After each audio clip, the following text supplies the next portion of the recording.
Bem-vindos ao podcast Saint Seiya, o podcast de Cavaleiros do Zodíaco, e hoje é dia do quê? De mitos, Danda. Eita! Voltamos, faz tempo que a gente não faz, hein? Faz muito tempo. Hoje nós vamos falar de um mito muito interessante, muito importante para o mundo de Cavaleiros do Zodíaco, que é falar da deusa Athena, nossa deusa vencedora dos Cavaleiros do Zodíaco.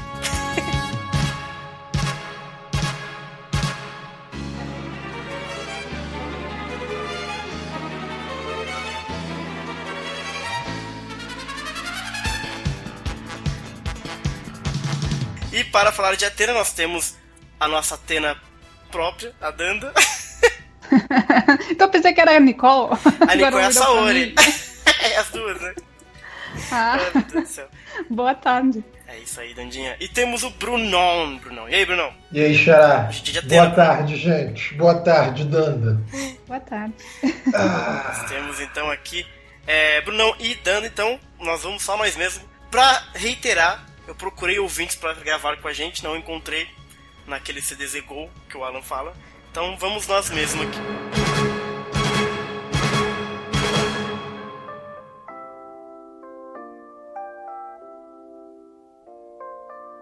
Antes de mais nada, nossas redes sociais. Nós estamos no facebook.com/cdz.com.br. Nós temos o Twitter, que é o podcast CDZ, o soundcloud.com/podcast Saint Seiya. Estamos no youtube.com/canal Saint Seiya. Nós temos um fórum de interpretação, que é o cdz.com.br/sse, e o nosso blog, que é o podcastsaintseia.blogspot.com.br.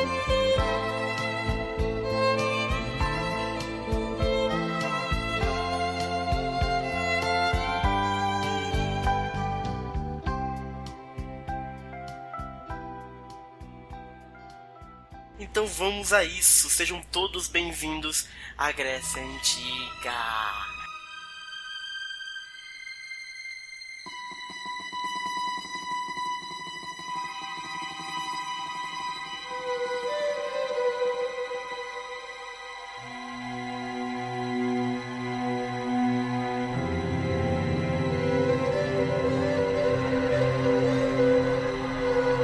E Brunão, você gostaria de fazer aí uma introdução, não é? Nós vamos entrar não somente na Grécia Antiga, mas no Olimpo, é isso? Dá pra se dizer? Veja só, Xará, esse é, de certa forma, em termos de podcast de mito, um podcast especial, porque a gente vai falar, acho que talvez, a primeira personagem divino de Saint Seiya, que é, no caso, a Athena. Então, é uma ocasião especial, vale a pena a gente começar agradecendo a todo mundo que já participou de alguma forma dos podcasts de mito. Essa coisa não teria chegado até aqui se não fosse sem a participação de várias pessoas, não teria acontecido. A Nick, o Alan, a Carol, a Aline, a Danda, muita gente, o próprio Xará, muita gente participou disso e é graças a esse esforço que a gente está chegando aqui. Então, como a gente está falando de um podcast sobre Athena, vale a pena a gente fazer uma introdução para tentar entender o que é um deus olímpico, o que um deus olímpico representa para um grego, por que o grego sentiu a necessidade de criar todas essas histórias em relação aos deuses olímpicos. Então é rapidinho sobre isso que eu quero falar. Manda ver.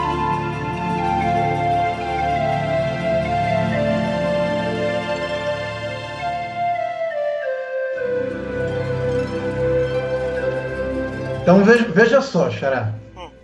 Para a gente entender para a gente tentar entender o que um deus olímpico representa para um grego, eu busquei basicamente duas fontes para tentar explicar isso. São duas fontes que vão se aproximar num ponto muito comum, que são Nietzsche, filósofo alemão importantíssimo, e um poeta grego, talvez o maior poeta entre os gregos, que é Píndaro. Nietzsche tem um livro chamado O Nascimento da Tragédia, onde ele fala sobre a tragédia, né? E os deuses são personagens da tragédia. E durante esse livro ele conta um mito, conta uma história de um personagem mítico grego chamado Sileno. E a lenda diz mais ou menos a seguinte. Citação. Reza a antiga lenda que o rei Midas perseguiu-o, no caso Sileno, que é um grande sacerdote de Dioniso, conhecido como o mais sábio, o mais bêbado dos sacerdotes de Dioniso. Então Midas teria perseguido Sileno na floresta durante longo tempo sem conseguir apanhá-lo. Quando, por fim, este veio cair em suas mãos, perguntou-lhe qual dentre as coisas era melhor e mais preferível para o homem. Obstinado e imóvel, calava-se, até que, forçado pelo rei, prorrompeu finalmente por entre um riso amarelo nestas palavras: estirpe miserável e efêmera, filhos do acaso e do tormento, por que me obrigas a dizer-te o que seria para ti mais salutar não ouvir? O melhor de tudo é, para ti, inteiramente inatingível. Não ter nascido, não ser, nada ser. Depois disso, porém, o melhor para ti é logo morrer.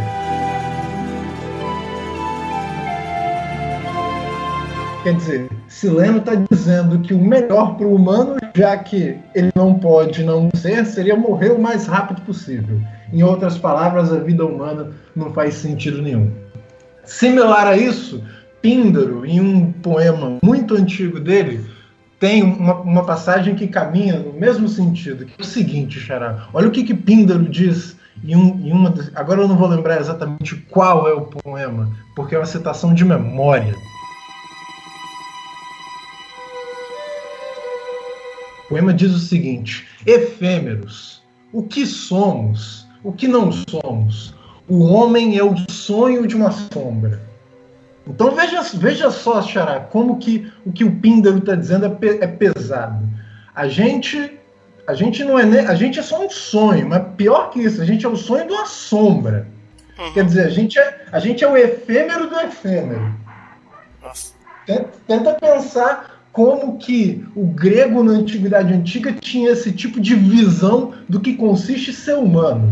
O humano é um sonho de uma coisa que pode passar de uma hora para outra. Assim, uma sombra, ela é efêmera porque ela depende da luz do sol e de alguma coisa que projete sombra.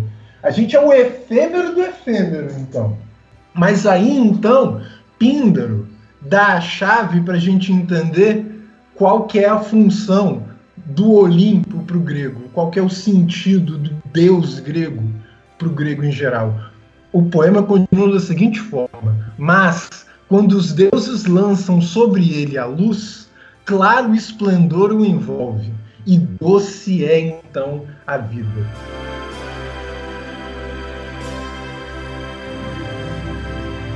Os gregos entendiam, Xará, os deuses como se fosse uma espécie de consolo metafísico, como se fosse uma tentativa de mostrar que essa vida desgramada e efêmera do homem pode possuir um sentido belo e bonito.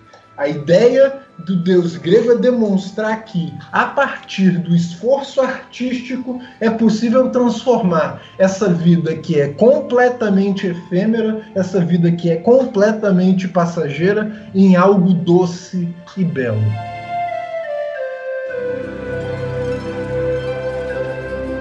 Os mitos que a gente vai começar a ver agora de personagens divinos, com certeza Atena não será a última, se Deus quiser, vão ser tentativas dos gregos de construir um sentido que console esse estado miserável que é a vida humana. É tentar transformar essa vida que é absolutamente pobre e efêmera humana em algo grandioso. É transformar, como o filósofo que eu citei agora, o Nietzsche, transformar toda a vida humana em um assim eu quis e um assim eu hei de querer. E Atena, no caso, é um desses esforços. junto com todos os outros deuses gregos. Então, para a gente entender de fato o que significa ser um deus olímpico, a gente tem que tentar imaginar como que seria essa vida doce que Píndaro menciona em um dos poemas.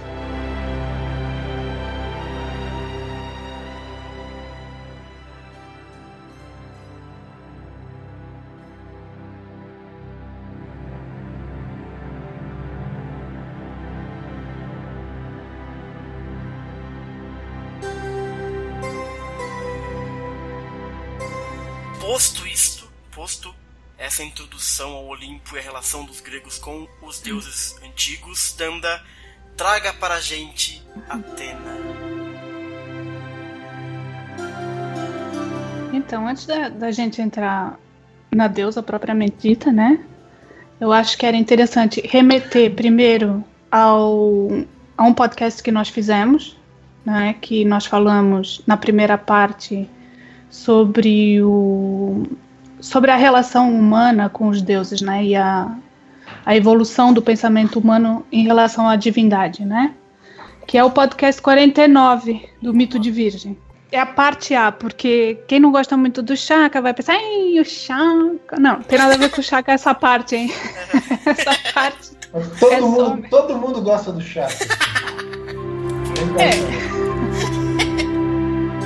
É pra dizer que esta parte não se fala do Chaka, fala-se essencialmente do Mito de Virgem, e nós fizemos uma introdução sobre essa evolução. Então acho que como vamos falar dos deuses, é importante. Mas para não estarmos a repetir aqui também, fica a dica para quem quiser para ir ver nesse podcast, né? Então vamos falar um pouco da polis ateniense, que é localizada na Ática, né? Na península que se projeta para o Egeu. E ela tem uma ocupação desde o Neolítico, ou seja, do 10º milênio, por ali. E o seu nome original não é Atenas, mas é Cícrope. E o período micênico, que vai de 1600, 1050 a.C., aproximadamente, né? Quando surgem os mitos heróicos que vão sustentar a polis como uma das principais, não é? E é nos seus edifícios que vai estar defendido esses atos heróicos que elevam a polis. No caso, ela era defendida por muralhas que eram chamadas Pelasgon, e isso é devido à população anterior aos micênicos, que são os pelasgos, e nós temos como princípio dela Zeus como protetor, né? Zeus Polios, e Atena Polias, que é Zeus é um fiador e senhor da vida política, enquanto que Atena protege a população e dá a ela, favorece a cidade com uma concórdia interna e com a vitória externa perante as outras polis, não é?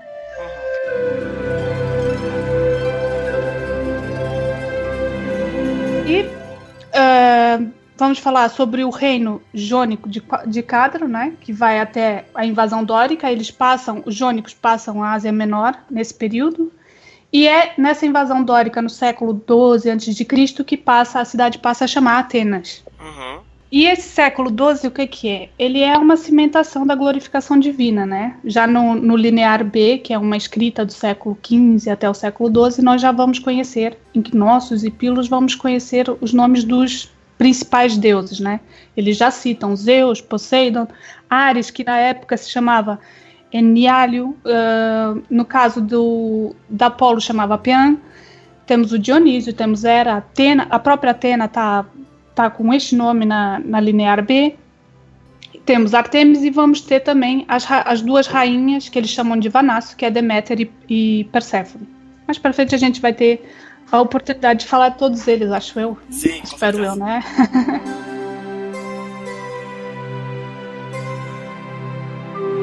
Atenas, muito por alto, vamos falar que Atenas teve várias experiências governamentais, não é? Ela passou de uma monarquia para uma oligarquia. Oligarquia significa poder nas mãos de poucos. Da oligarquia passou para uma tirania, que significa o poder ilegítimo, que era utilizada em casos excepcionais, e em seguida a democracia. Ela entra na democracia, não é? Então, o que é que nós vamos ter? Nós vamos ter no governo de Solon, a Ágora passa a estar ao pé do monte onde está a Acrópole, né? E vai haver várias construções de edifícios políticos ali. E é nessa época que tem as tensões sociais, toda uma tensão social. Não vamos falar muito de política, né? Quem quiser vai lá e pesquise sobre as reformas de Solon. Em 560 nós temos o governo de Pisístrato, onde há uma considerável melhoria grandes conquistas militares, e com Dionísio o Grande vai se dar uma reorganização da grande Panateneia, né? Que é a festividade em honra de Atena. Então é nesse período da tirania que a urbe vai mudar todo o rosto, né? Sobretudo na Acrópole e na Ágora. Vai ser construído o primeiro teatro, que é o Olympion, e o ginásio da academia. Em 510 termina a tirania, e no século V nós vamos ter as grandes guerras greco-pérsicas, né? Entre 499 e 440, até 440 a.C. E é aqui que nós vamos falar sobre algo que foi importante especialmente para Atenas, que foi a Simaquia de Delos, ou seja, a Liga de Delos, que vai unir a Atenas com as cidades do Egeu e da Ásia Menor.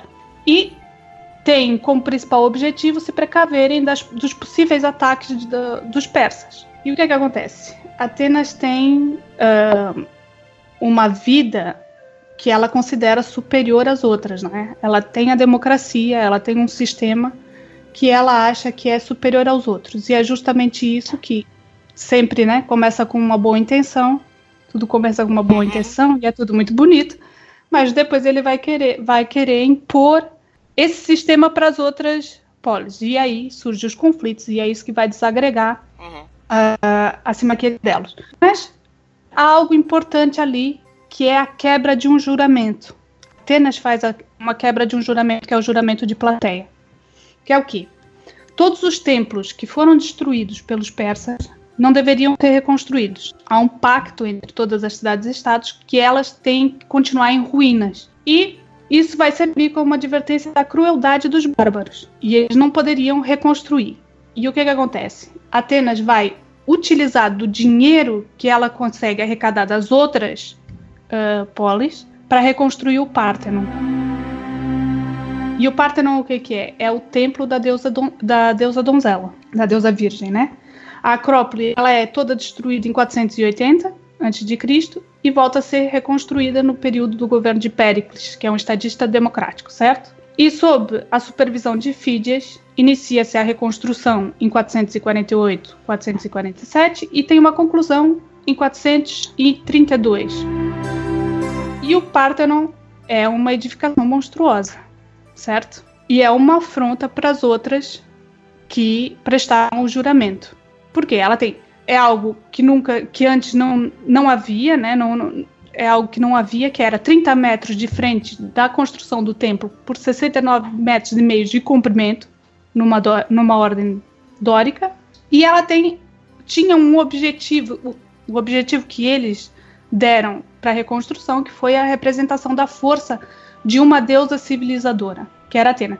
E está ligado com aquilo que nós conversamos no podcast de Virgem, certo? Nessa altura, Atena passa a uma deusa pacificadora. Ela era uma deusa guerreira e vai passando para uma deusa pacificadora. Então, todo o templo tem uma representação deste fato, que é, na fachada oriental, nós vamos ter uma representação da titanomaquia, que realmente é aquela representação máxima do civilizado contra o bárbaro, não é? E toda a vitória dos deuses civilizados contra os deuses bárbaros. No lado norte, vamos ter a tomada de Troia, que é justamente a decisão dos deuses de terminar com a linhagem dos heróis. A linhagem dos heróis termina ali. No lado oeste, vamos ter os atenienses contra as Amazonas que representam toda uma força da natureza e a vitória do homem contra essas forças. E o lado sul, que é nós falamos no podcast 56, que era do Sagitário, que é a Centauromaquia, que é a luta da Tessália, não é? Dos Lápidas contra os Centauros. E depois nós temos na parte posterior, na contenda do Poseidon e de Atena, né? A gente já vai falar sobre isso, certo? Uhum. E na entrada do Pártano, isso é importante salientar, há uma rampa, certo? Certo. Todos nós sabemos, todos nós já fomos lá e tal. Só que não. Tá lá uma rampa. Que não é dos gregos, aquilo foram os romanos que destruíram a escadaria, montaram uma rampinha para os cavalos subirem, certo? Até lá. Que eles eram muito preguiçosos, pelos vistos. Pelo menos eu acho, não é? É a mesma coisa que chegar aí um cara e destruir a escada da Nossa Senhora da Penha e colocar uma rampinha para subir carro. Entendeu? É mais ou menos essa a ideia. Mas antes era uma escadaria mesmo. E há uma Atena, que é a Atena Promachos, que é uma estátua muito bonita, que é a defensora dos guerreiros, que está virada para o porto. A estátua em si, que é aquela estátua bonitona que a gente vê no Santo Ceia, certo? Que é a chamada Crisoelefantina Pártenos, que é a donzela de marfim e ouro. Ela continha 40 toneladas de ouro. Ou seja, ela é totalmente dourada com cores e tudo mais. Aquilo era algo espantoso. Mas tem algo que as pessoas não sabem. Ela estava dentro do templo, mas ela não era para culto. Ela não tinha qualquer representação religiosa mesmo. Péricles fala que se for preciso eles vão lá e derretem o ouro, destroem o marfim, porque ela na verdade é uma reserva econômica da cidade. Olha só, mano. Então nós temos como autor o Fídias, não é? Disse que na estátua ele trabalhou pessoalmente. Quando dizemos Fídia, são os alunos, né? São toda uma equipe, uma aluna que vai lá, que vai lá, os alunos. E no caso da estátua, Fídias, ele trabalhou mesmo. Então, na qualidade de protetora da polis, o que ela tem? Ela tem, na mão direita, a Vitória, né, Nike, e o escudo apoiado no chão, com uma representação total da titanomaquia e das lutas contra as Amazonas, que nós já falamos o que significa. Na base dela, ela vai ter os deuses a adornarem Pandora, que é a origem dos males mortais, não é? O capacete, nós vamos ter no centro uma esfinge e do lado as figuras de grifos, e nós falamos um pouco dos grifos no podcast 87, que era do Minos. E no corpo nós vamos ter um peplos, o chamado peplos, que é uma túnica própria da época em que ela foi feita, não é? Que estava na moda naquela época. No peito dela, ela vai ter a cabeça da Medusa. Nós também já falamos da Medusa no podcast de Pegasus. Nós falamos um pouco, acho que nós vamos voltar a falar sobre ela quando falarmos sobre Argol, acho que é, Algol. Isso, ele mesmo. E na mão esquerda ela tem uma lança. E essa representação que nós temos hoje e que mostra no próprio anime do Saint Seiya é uma representação romana que fizeram dessa estátua. Supostamente a estátua já não existia e os romanos fizeram uma réplica chamada Atena Varvakeia. Então, nós temos, perto da lança dela, né, que está na mão esquerda, nós temos uma serpente, que possivelmente é Erecteion. E ele é um herói nascido de Gaia, quando o sêmen de Hefesto cai sobre ela, né? Ele tenta violentar Atena, não consegue o intento, e nasce essa criatura que é meio serpente, é uma criatura bem horrorosa, vamos dizer assim, né? E Atena o que é que faz? Agarra na criança, coloca dentro de um cesto e entregam para as filhas de Cecro, que é o primeiro rei ateniense, segundo Pausanias, né? E ela recomenda para as meninas não abrirem o cesto. Só que, como sempre, né? As meninas abrem o cesto, ficam horrorizadas com aquilo. A gritaria é enorme e a criança assusta-se e vai se refugiar no Párteno, onde Atena, com pena, cuida da criança, ou seja, ela cria a criança, né? Então, toda a estátua, toda a função do Párteno é didática. Então, o objetivo dessa estátua em si é o reforço da vitória dos gregos contra os bárbaros. Quando eu falo que a estátua não era motivo de culto, ela estava dentro, e isso é reforçado porque ela estava dentro do templo. O templo não é lugar de culto, ok? Como nós estamos acostumados. O templo é sempre lugar de culto. Para os gregos, não. O templo nunca era um lugar de culto. O lugar de culto estava no lado exterior, que era no altar, que era o Bomos, que era onde era feito todo o sacrifício e toda a liturgia era feita ali. Mas dentro do templo, como era a moradia do Deus, aquilo era a moradia do Deus, ninguém poderia realmente prestar culto dentro do templo.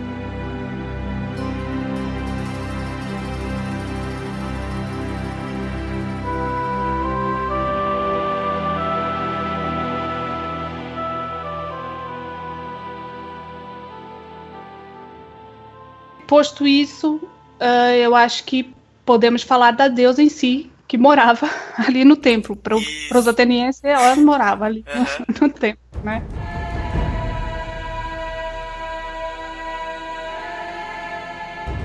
Então, nós temos uma das 6 deusas principais, que é filha de Zeus e Metis, certo? Certo. O que acontece? Urano e Gaia vão até Zeus e dizem que Metis vai dar para ele um filho que vai destroná-lo. Esta é sempre a mesma coisa. Se você notar, aconteceu isso com Urano também, né? Com Urano, com Cronos. E o que acontece? Zeus não quer cometer o mesmo erro que eles cometeram. Não dá para engolir os próprios filhos, não dá para empurrar para o ventre da mãe, certo? Sempre acontece alguma coisa. O que ele faz? Ele devora a Metis inteira. Completamente. Metis, que é uma oceanídea, ela é filha dos titãs Oceano e Tétis, certo? Ela é a personificação da prudência e da astúcia. Ela é a conselheira dos deuses. Então, o próprio nome em grego significa habilidade ou praticidade. E o que acontece? Quando Zeus associa essa deusa, quando ele engole essa deusa, o que ele está assimilando? Está assimilando aquela inteligência ardilosa, certo? Aquilo que ele precisa realmente para manter o poder dele. Então, na hora do parto, quando dá a hora do parto de Metis, Zeus começa a sentir uma dor de cabeça terrível, né? Então, chega a um ponto que ele vira para Hefesto e pede para que o Hefesto abra a cabeça dele com um machado. E o Deus faz exatamente isso. O Hefesto abre a cabeça dele. E no momento que ele abre a cabeça dele, nasce Atena já armada e dando grito de guerra. Caraca. Certo? Que é aquela Atena Promachos, a defensora dos guerreiros, certo? Certo. Agora, atenção. Vai. Nós temos aqui uma incoerência temporal de mitos. Que é o quê? Zeus pede para Hefesto. Mas num mito que é muito comum, e isso está relacionado ao mito do nascimento de Hefesto, é que o nascimento de Atena é a causa do nascimento de Hefesto. Ou seja, Hera fica com tantos ciúmes de Zeus por ele conseguir gerar um deus sem ter uma mãe, o que não é realidade, porque ele engole Metis, certo? Mas na teoria é ele que dá a luz para uma criança sem ajuda. Sim. Ela engendra Hefesto, mas Hefesto sai com defeito, não é? Verdade. Ele sai com um defeito físico. E ela, horrorizada, ela tira a criança no mar.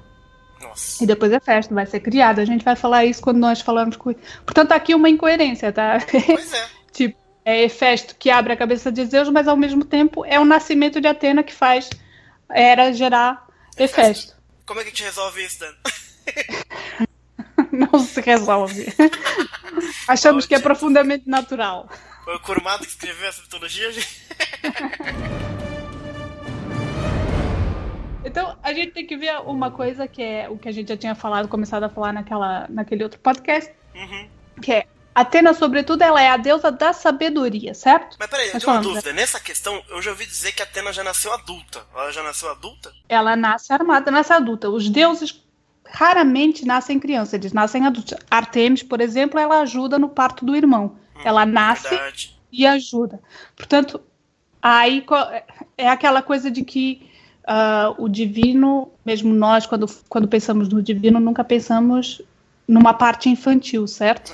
Porque a parte infantil é profundamente, vamos dizer assim, instintiva. Ela não tem já aquela formação. E o divino não pode ter, né? O divino já tem que ser... Não, e normalmente, quando eles... Porque existem associações do elemento infantil com o divino, mas quando existe essa associação, normalmente eles falam da coisa da pureza e da inocência, da coisa de você estar praticando um ato pela primeira vez. Por exemplo, Zeus, o Heráclito, assemelha, assim, Zeus governa o mundo tal como uma criança joga dado, entendeu? Sem culpa nenhuma, pura inocência, pura potência, etc. Sim, e também é aquela parte... Desculpa, Bruno, diz. E o próprio Dioniso, por exemplo, também é assemelhado a uma criança, porque ele é a divindade ligada à vida. Sim, depois é o que... Quando eles colocam a figura de criança também, Apolo tem a figura de criança, enforca uma serpente, né, que é a Pton. Ele é para demonstrar a força que aquela criatura tem, né? Aquela divindade tem. Se já desde criança, desde pequeno, com inocência, com falta, o que deveria ser a falta de força, algo que precisa de proteção, já se protegem, portanto, já sabe a força e a vitalidade que tem, no caso, Apolo, né? Então, nós temos Atena como deusa da sabedoria, certo? Mas o que é essa sabedoria? Ela é uma deusa engenhosa, tá a perceber? É isso que as pessoas normalmente confundem, que é, vamos por assim, certo? Não é... Vamos por assim. A deusa Atena é uma deusa guerreira, certo? Ela não é a deusa da guerra. O deus da guerra é Ares. Boa. Personifica. A deusa Atena é pacificadora, ela não é a personificação da paz. Essa é Irene. Ela é uma deusa justa, não é a deusa da justiça. A justiça é Temis e Astreia. Boa. E no final nós temos que ela não é ela é uma deusa sábia. Ela não é a sabedoria. Sabedoria é Sofia. Então, o que nós temos é uma deusa que por mérito interfere na vida humana, mas justamente nesse campo. Ou seja, ela é uma deusa engenhosa e por isso ela pode estar na guerra, ela pode estar diante de tribunais, ela pode estar como um símbolo de pacificação, certo? Eu tenho uma pergunta pra você. Agora eu fiquei um pouquinho confuso, que assim, pros gregos, por exemplo, se diz muito essa coisa do deus da sabedoria, deus da guerra e tal. Por exemplo, Ares, ele é o deus da guerra ou ele é a própria guerra em si? Tipo, sabe, a personificação? É a personificação da guerra. Então essa coisa se ela fosse a guerra, vamos ter atenção nisso. Que muita gente bate o pé e diz que, não, mas ela começa com uma guerra. Ela não começa nunca com uma guerra. Mesmo se você for ver em Homero, ela é aquela que está na parte técnica de uma guerra. Ela interfere na guerra, ela não é a própria guerra. A própria guerra é Ares. E na primeira batalha que você vê, a própria guerra está no meio, protegendo o aluno dele, que é o Heitor. Então as pessoas fogem dele. Ele é a guerra, ele é odiado por aquilo que é civilizado, pelos próprios deuses. Certo? Então como é que a Atena pode ser amada por todos se ela fosse personificar a guerra? Não há como. O que ela faz, ela interfere conforme os sabores dela, porque ela tem os sabores dela ali. Se ela quiser, ela tá do lado de um, se ela quiser, ela tá do lado do outro.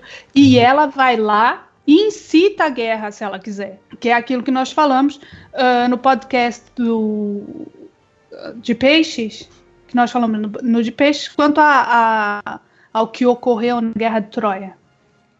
Portanto, ela é pacificadora quando ela quer, mas ela também é incitadora da guerra.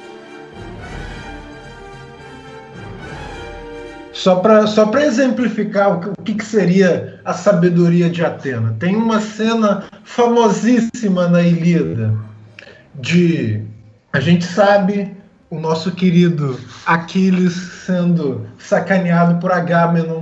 Agamenon toma o que seria um espólio de guerra de Aquiles. E Aquiles, ele não recebeu o espólio de guerra que ele conquistou em batalha, para ele isso é uma grande vergonha. Então, quando Aquiles está para partir para cima do rei dos aqueus, que é Agamenon, ele subitamente para, porque Atena teria seguro ele pelos cabelos e avisado que aquela não era a hora dele se voltar contra Agamenon. Por quê? Porque Atena, com os olhos glaucos dela, tem esse dom da previsão. Ela consegue, em vendo as coisas, conseguir ver o desdobramento dos atos. E, nesse sentido, ela recomenda prudência a Aquiles. Então, ao invés de Aquiles dar cabo de Agamenon ali e agora, Aquiles simplesmente, estou em greve, não participo mais da guerra, e aí todo mundo começa a sentir na pele a falta que Aquiles faz no campo de batalha. E com isso ele vai fazendo Agamenon ficar acuado, até que Agamenon não tem outra escolha a não ser fazer qualquer vontade que Aquiles queira que ele faça. Então, assim, a sabedoria de Atena é essa sabedoria da previsão, essa sabedoria da vidência. E, nesse sentido, Platão, por exemplo, vai falar na República como que o olho ele é solar. Ele descreve o olho com um termo grego. Se eu não me engano, é helioedes. Assim, o olho tem uma característica solar, no sentido de que ele ilumina aquilo que ele está vendo. O olhar de Atena, então, é aquele olhar iluminador. Ela tem esse dom da previdência, ela consegue saber em vendo as consequências dos atos, e por isso que ela é sábia. E é nesse sentido que ela consegue promover todas essas intervenções na guerra. Por exemplo, é graças a essa capacidade dela que ela consegue, por exemplo, ajudar Diomedes na guerra de Troia. Graças a essa capacidade de previsão dela que ela consegue dar um jeito de espantar Ares do campo de batalha, porque senão o Heitor iria varrer o campo de batalha. Mas nesse sentido, voltando à minha pergunta inicial para Danda, a Atena, ela é a personificação de alguma coisa ou ela é apenas muito... Não, ela é melhor que isto. Ela é melhor que isto. Ela é justamente porque ela tem... Como ela consegue essa importância junto aos gregos. Ela não personifica nada, mas ela retém tudo que os outros personificam. Entendi. Ela consegue mexer em todos os campos. Tanto que, se você for ver justamente na Ilíada, como o Bruno estava falando, e até mesmo depois na Odisseia, tudo que todos os personagens são movidos por uma engenhosidade, ela está atrás dele. É ela que está organizando aquilo, é ela que vai até lá, fala, e aí o personagem consegue aquilo que procura. É sempre ela que está atrás desses personagens. Até mesmo o cavalo de Troia foi ela que engendra com Ulisses. Então, ela é esta divindade que não personifica nada, mas personifica tudo, entende? Entendi, não, sim. Ela consegue atuar em tudo, enquanto os outros meio que atuam só naquilo que eles próprios personificam, mais ou menos isso. Por isso que ela é foda. É por isso que realmente ela ganha essa dimensão no meio helênico, né? Entendi. Porque se você for ver, ela tem uma característica no meio de Creta, né? Dos minoicos. Ela é guerreira. Certo. Nos micênicos ela ainda é bélica e vai indo pelas causas justas dos heróis, que ela está sempre ligada aos heróis. Ela é no tempo de monarquia, claro. Ela é protetora dos príncipes e conforme a esfera dela vai se alargando, a popularidade, ela vai passando para os heróis e depois para aqueles que são ligados à arte do artesanato, às artes que necessitam uma engenhosidade. Só para curiosidade, né? Platão tem um livro chamado Crático, onde ele arrisca fazer uma etimologia do nome Atena. Então, de novo, para acentuar isso que a Danda falou, de que a Atena não é a personificação de nada, mas ela retém tudo. O Platão, ele vai dizer o seguinte sobre a etimologia de Atena. Ele vai falar que o nome Atena vem do termo teonoa. Teonoa, Platão vai afirmar que seria a junção de duas palavras gregas, que é nous, que a gente usa para dizer mente, que a gente usa para dizer intuição, e dianoia, que é a palavra que o grego usa para dizer inteligência. Então, Atena é aquela que tem a mente de um deus. No grego, a teonoa.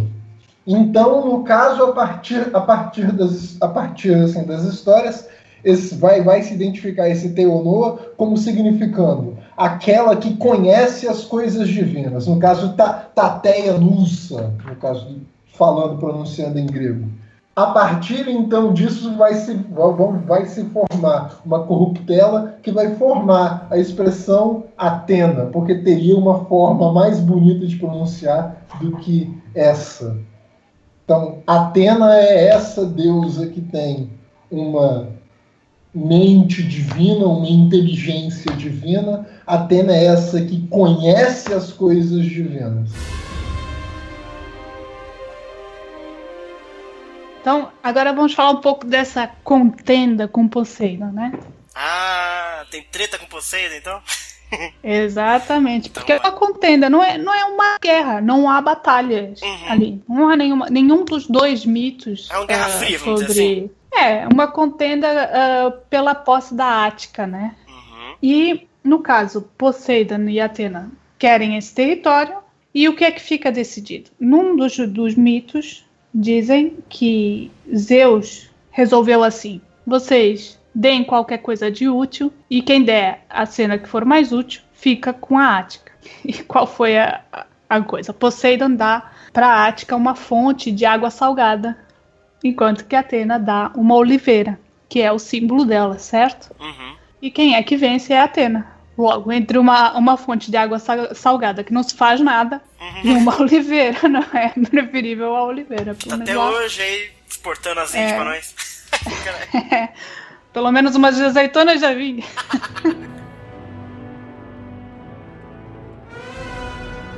E na segunda é que Cíclope, que é o primeiro rei que a gente já falou, que é filho de Hé, e que dá o primeiro nome a Polis ateniense, a Polis grega, peço desculpa, disse para Zeus que Atena chegou primeiro na Ática, e por isso ela é que deveria ser a patrona do local. E realmente Zeus entrega para Atena por causa desse testemunho. Portanto, não houve qualquer conflito armado, bem que o pessoal curtia, né? Que fosse, mas não houve nenhum conflito armado. Quanto a outros conflitos que ela teve, nunca foi conflito armado ou corporal, que foi aquele que nós falamos de Afrodite e Hera, não é? Em que Paris dá a vitória para Afrodite, e isso faz com que Hera e Atena fiquem do lado dos gregos. E realmente, como nós já havíamos falado, o Bruno já tinha falado, ela nesse decorrer, ela ajuda os heróis. Essa é a época em que ela ajuda os heróis. Nós já falamos de alguns. No caso de Diomedes, ela que ajuda ele a ferir o Ares. No caso do Aquiles, na derrota contra o Heitor, é ela que ajuda. A volta do Odisseu a Ítaca, é ela que está sempre lá. O Hércules nos trabalhos. Nós falamos do Belorofonte no nosso podcast de Pégasus. Ela também está lá, certo? E os próprios argonautas, é ela que ajuda na construção da nau. Portanto, se você notar, ela é a deusa protetora das artes, porque necessita de engenho, certo? E dentro dessa linha, que é das artes, do artesanato, vai surgir o mito da Aracne, que era filha de Edmon, né? E, portanto, ela era muito hábil na tecelagem, nos bordados. E o que acontece? Acontece o que sempre acontece, gabou-se, descuidou-se do culto dela. E a Atena, o que faz? Transformou-se numa anciã e foi até ela para persuadir ela, né? Para falar assim que ela estava errada, ela tinha que se vergar. E o que a Atena faz? A Atena faz um bordado num tapete que representava todos os castigos que os mortais insolentes recebiam. E em retribuição, o que a doida deu para Atena? Deu um tapete representando todos os amantes escandalosos dos deuses. Caramba, essa sim tem coragem. E Atena, claro, ficou furibunda, né? Mas tem as pessoas que têm noção na vida, né, gente? Tem uns caras que não... Ela ficou muito furibunda, com a lança férrea, a moça. Quem que foi o outro? Não teve um mortal que tentou roubar a mulher dos Zeus? A gente não contou a história. Então, tem uns mortais que não se enxergam, né? Não, e ela, pronto, a Athena, no meio da cólera dela, né? Ela fere a moça com uma lança e a moça, nesse momento, percebe quem era que estava diante dela e pede clemência. Entendi. E a deusa fica com pena, salva ela, mas como castigo transforma ela numa aranha que é condenada a tecer. Olha aí. Toda a vida, não é? Depois tem mesmo o mito de Mirmex, que é um jovem que acompanha, né? São as jovens que acompanham a deusa. Quando a Atena inventa o arado, elas gabam-se que foram elas que inventaram o arado. E o castigo é que a deusa transforma ela em formigas. E Mirmex quer dizer formiga em grego. E nós temos um mito que é muito comum. Vocês já conheceram ele por meio, acho que, do Ômega, né? No Ômega eles tratam disso. Que é o fato da Palas Atenas. E é isso. Essa é uma boa pergunta, que eu sempre confundo. Então, vamos lá ver. Vai.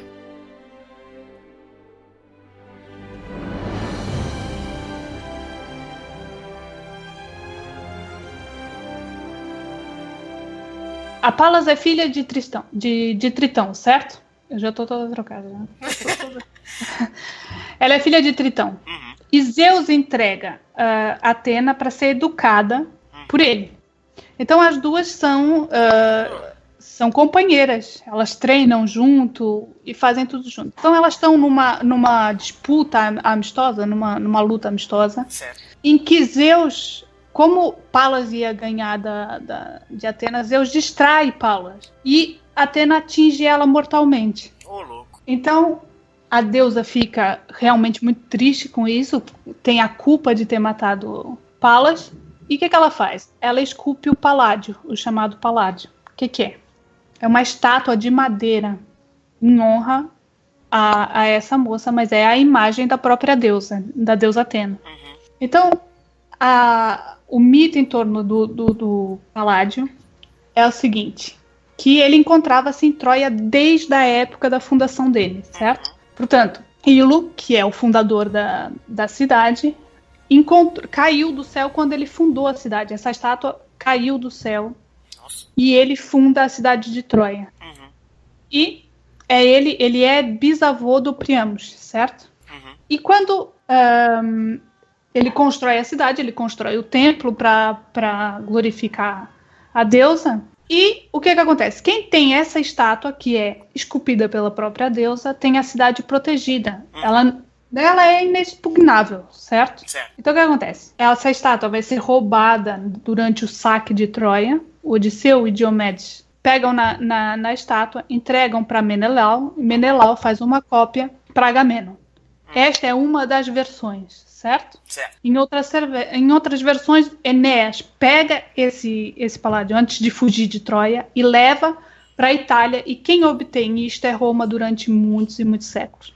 E em outras, era que a estátua foi retirada pela própria deusa e entregue a Atenas para que a cidade fosse protegida por ela e garantindo a estadia dela, a morada dela na polis.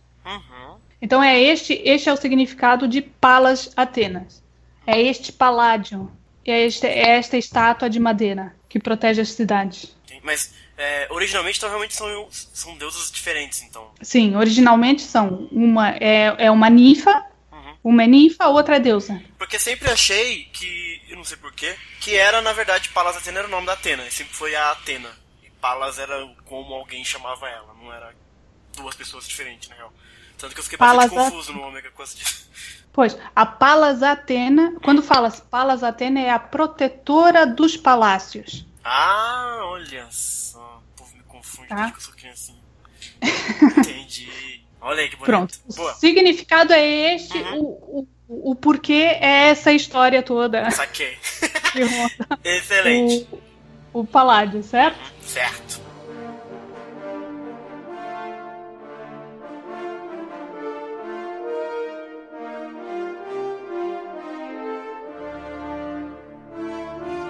Então nós temos umas coisas bem engraçadas, que é a relação Atenas e outras divindades.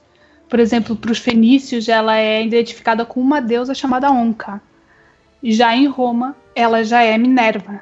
Né? E a Minerva, o engraçado é que a Minerva é totalmente, vamos supor, ela tem as características de Atena e tem aquela associação que se faz, não é? Quando faz a ligação do panteão, mas ela é, Minerva tem a principal diferença que eu acho é que Minerva, por exemplo, ela envolve-se em relacionamentos sexuais. Atena, ela pede para Zeus, ela é uma das deusas, Artemis também é, que pede para Zeus para ser eternamente virgem. Olha só, gente. Portanto, ela conserva a pureza, coisa que Minerva já não, no caso em Roma, já não é bem assim. Uhum. Então nós temos Minerva como uma das 3 principais divindades da Capitolina, que é da época dos Tarquínios, né? Nós estamos falando de uma dinastia etrusca, e, portanto, depois ela torna-se uma religião oficial, que é Minerva, Júpiter, Juno. Uhum. Certo? Ela vai ter a mesma coisa, ela preside os trabalhos manuais, ela é uma deusa da sabedoria e é uma deusa guerreira. Entendi. Certo? E é aqui que ela vai ter realmente uma função na guerra que é mais, como é que eu vou dizer, mais técnica do que a Atena grega. E ela está realmente relacionada mais com este aspecto, enquanto que a outra vai e tem outras direções dentro da guerra, ela participa, esta não. Esta só está ali para organizar na parte técnica da guerra. E é engraçado porque os etruscos assimilaram também Atena, não é? E fizeram lugares de culto e que ficou Minerva, não Atena, mas absorveram também essas qualidades de Atena.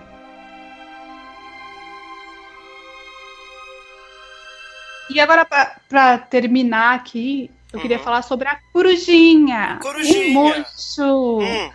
E todo mundo associa a ela, né? Ela tem outras, ela é associada à águia marinha, ao galo, à serpente, né? A serpente que já vemos principalmente por quê, né? Mas ela é associada sobretudo com a coruja, né? Há uma espécie de coruja que chama Athene noctua, que é o mocho galego, certo? E por que ele é associado? É ele que é, sobretudo, associado a ela. Pela perceptibilidade do animal. Ou seja, ela tem um sinal de perceptibilidade que só o mocho tem. Quando falam nos olhos dela, eles estão associados aos olhos dessa coruja.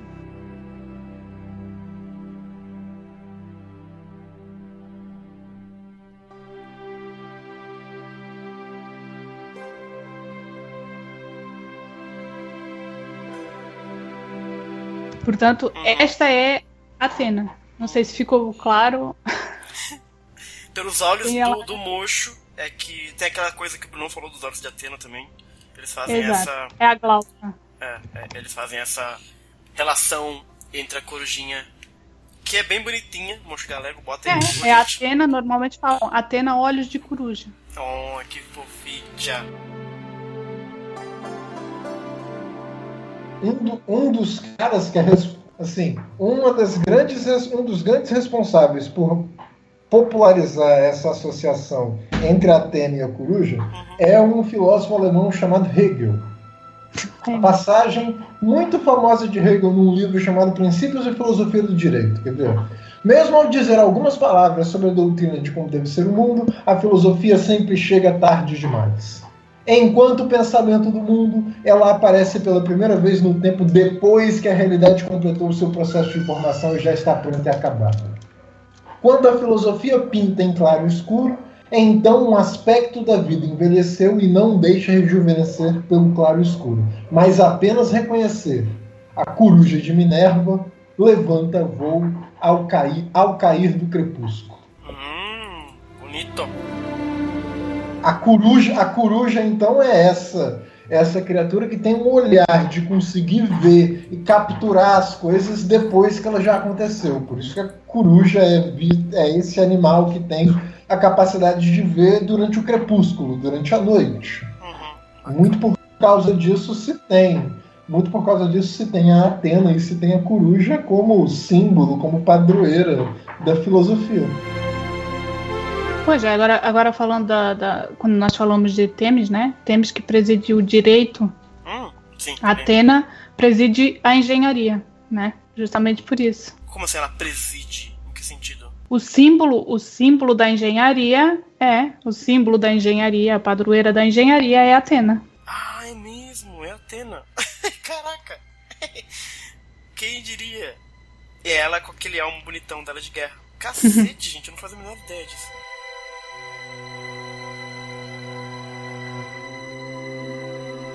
Eu achei muito foda essas coisas de Atena, gente. Eu não sabia que rolava essa coisa dela não ser a personificação de algo. Achei muito interessante. Porque é muito senso comum mesmo, né? Atena ser a deusa da sabedoria, que é o que mais se escuta, né? E curioso, isso achei interessantíssimo.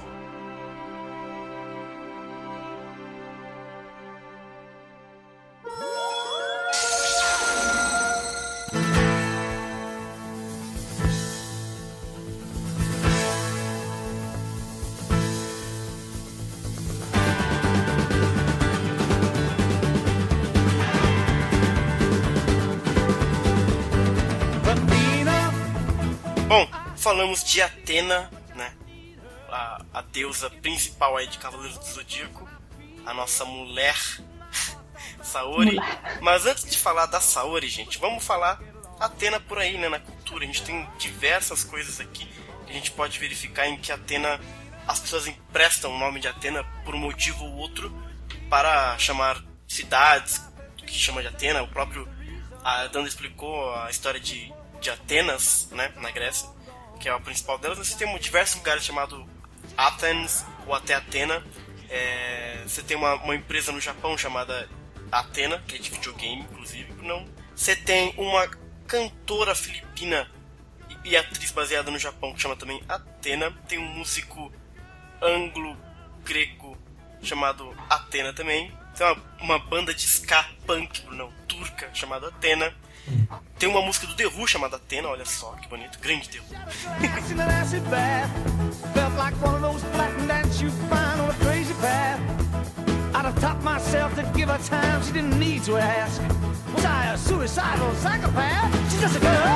Tem uma música do Tiesto também chamado Atena. Tem um filme chamado Atena, um musical com Jane Powell de 54, e tem um livro chamado Atena de 95 de John Banville. Além, é claro, da personagem Atena, ela aparecer aparece no God of War, aparece em filmes como O Fúria de Titãs. Aliás, no Fúria de Titãs, no original, por exemplo, ela aparece justamente como uma corujinha, como um mocho galego, meio mecânico. Então é as duas coisas. Eu sempre me pensei assim, nossa, mas por que eles fizeram uma corujinha robótica, sabe, meio... ela é toda mecatrônica, assim, eu achava muito esquisitinho. E agora, você explicando tudo, é curioso como talvez seja isso, essa junção da coisa da engenharia, do conhecimento, com a coisa da coruja, né? Sim. Parece que não foi algo só jogado, assim, dos caras dos produtores. Inclusive, no novo filme do Fúria de Titãs, a Atena não aparece, mas tem uma cena lá jogada, que ele abre um baúzinho e ele encontra a corujinha antiga lá, só um fanservicezinho assim mesmo. Mas no filme original ela aparece voando, ela aparece pra ajudar o Perseu várias vezes, tá? Ela aparece na Xena, pelo que eu entendi aqui. Não é? Ela aparece no God of War. O Kratos mata a Atena, gente? Ele mata tudo também, aquele homem, nunca vi. É que eu não joguei. Como é que se mata um imortal? Atena, o Kratos, ele se dá um jeito. Tem uma personagem também chamada Atena na Marvel Comics, que é membro dos Deuses Olímpicos. Não sei que parte, que mangá é esse, porque tem que mangá. Que HQ que é essa, mas aparentemente tem. Tem um jogo de arcade chamado Atena também, e diversas utilizações, vamos dizer assim, do nome de Atena em diversos campos da ciência e da tecnologia, que eles usam o nome de Atena para diversos, enfim, experimentos, engenhocas, etc. Principalmente por conta dessa relação da engenharia, né? Que a gente aprendeu que tem com a Atena. Então a Atena, ela está de fato bastante enraizada na cultura. Tem diversas cidades, essa coisa da engenharia, ela soa bastante enraizada na ciência e tecnologia, então faz todo sentido mesmo. É uma deusa que tá por aí, até hoje, né, Brunão? Uhum. Podemos então passar a nossa queridinha Saori. Queriducha. Gente, vai tocar a música da Saori no podcast.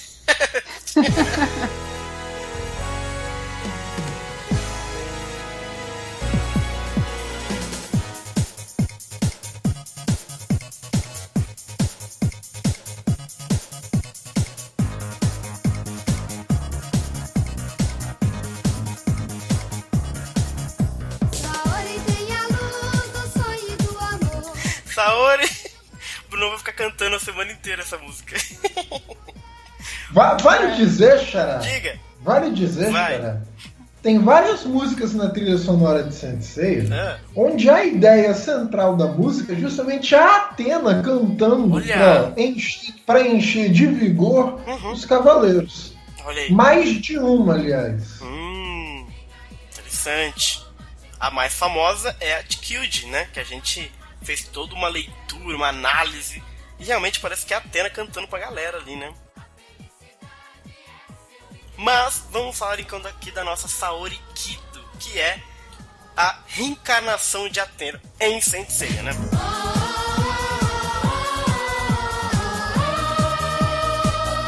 Então a gente aprende aqui em Saint Seiya que nós temos a reencarnação, Danda. A Saori, ele é um bebê que aparece aos pés da estátua de Athena. Então,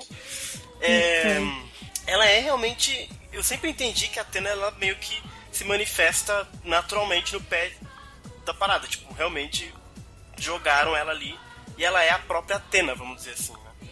Que vem a cada 200, 300 anos, como é dito no mangá. Então, no caso desta aqui, que é a Saori, e nós faremos podcast sobre Sasha, sobre a própria... Como é que chama aquela do Ômega, gente? Arya, a própria Arya e outras Atenas que apareceram no mundo de Saint Seiya. Mas por hora nós faremos da Saori.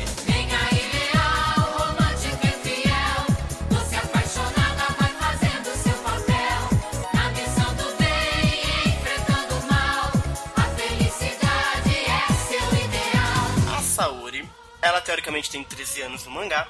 Ela nasceu ou apareceu no santuário grego da Grécia. O seu aniversário foi no dia 1º de setembro, tá certo isso, gente? Foi... 1º de setembro, confundi com dezembro, esquece. 1º de setembro, ela é do signo de Virgem, Brunão, olha aí, ó. Bem mandado, bem mandado, bem mandado. É, gente. Tipo sanguíneo é A, ela tem a minha altura, 1,55. Não tem nada. Tem sim. Tu tens 1,55? Tenho. Não, fofo. Ai, meu Deus. Colocar a peruca roxa no Xará. Eu posso fazer cosplay. E vai fazer cosplay. Cosplay canônico. O peso dela é 44 quilos, se é que se importa para alguém. Importa pro Seiya. Que é? Importa pro Seiya que É, porque ele carrega ela, é assim, verdade. É justo. Você, no caso, tem o Jabu, então. É que o Jabu... Jabu também. Verdade, porque o Jabu fica de cachorrinho. E ela cresceu e amadureceu no Japão. E o nome dela é Saori. Então nós temos os antecessores dela, Palas Athena, que é a do século XVI, que é anterior à própria Sasha, que é do século XVIII. E os sucessores nós temos aí a Arya, que a gente vai precisar discutir direitinho o que é a Arya em Ômega, mas ela é apresentada como Athena também. Então, esta é a galera de Athena. A Saori barra Athena, ela está na história inteira de Saint Seiya, né? Então, mas do ponto de vista dela, vamos relembrar aqui os eventos da vida dela, gente. Me ajuda aqui.